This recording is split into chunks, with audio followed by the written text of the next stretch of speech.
And here is the Writer's Almanac for Tuesday. It's the 5th of January, 2021. It was on this day, 1643, the first legal divorce recorded in the American colonies was finalized. Anne Clark of the Massachusetts Bay Colony had petitioned for divorce from her estranged and adulterous husband, Dennis Clark, who admitted to abandoning his wife and 2 children for another woman, and so the divorce was granted. It's the birthday of the poet W.D. Snodgrass, William DeWitt Snodgrass, Wilkinsburg, Pennsylvania, 1926, who in the early 50s began to write poems about his marriage, which was falling apart. His book, Heart's Needle, came out in 1959. His first book won the Pulitzer Prize, and he was considered one of the founders of confessional poetry, though he did not like the term, poets writing openly about their personal lives. It's the birthday of the Kenyan author Ngugi wa Thiong'o, born in Limuru, Kenya in 1938, wrote the first East African novel written in English. It was Weep Not, Child, based on his family's troubles during the Mau Mau uprising. He was sent to prison for writing a political play, I Will Marry When I Want.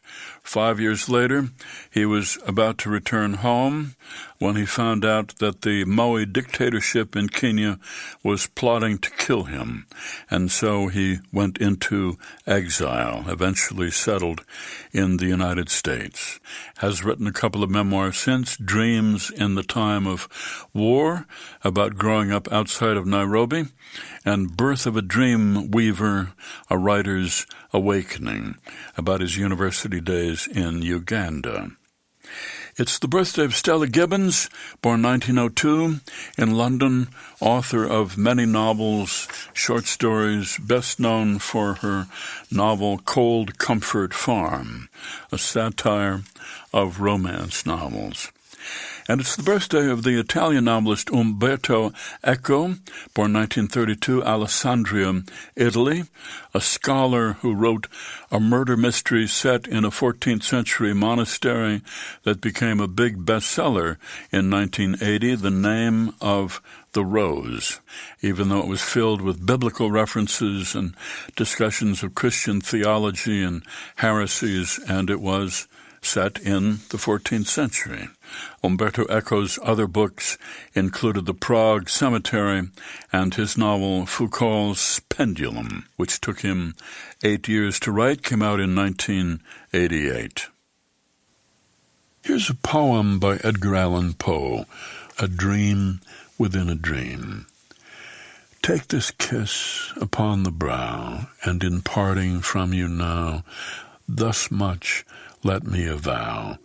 You are not wrong who deem that my days have been a dream. Yet if hope has flown away in a night or in a day, in a vision or in none, is it therefore the less gone? All that we see or seem is but a dream within a dream.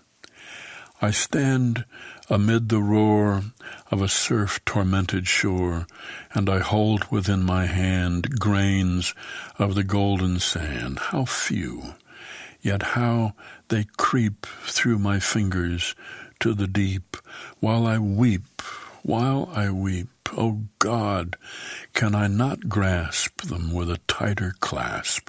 Oh God, can I not save one from the pitiless wave? Is all that we see or seem but a dream within a dream? A poem by Edgar Allan Poe. That's the Writer's Almanac for Tuesday, the 5th of January, funded by donations from listeners like you, now available on PRX for distribution by your local radio station.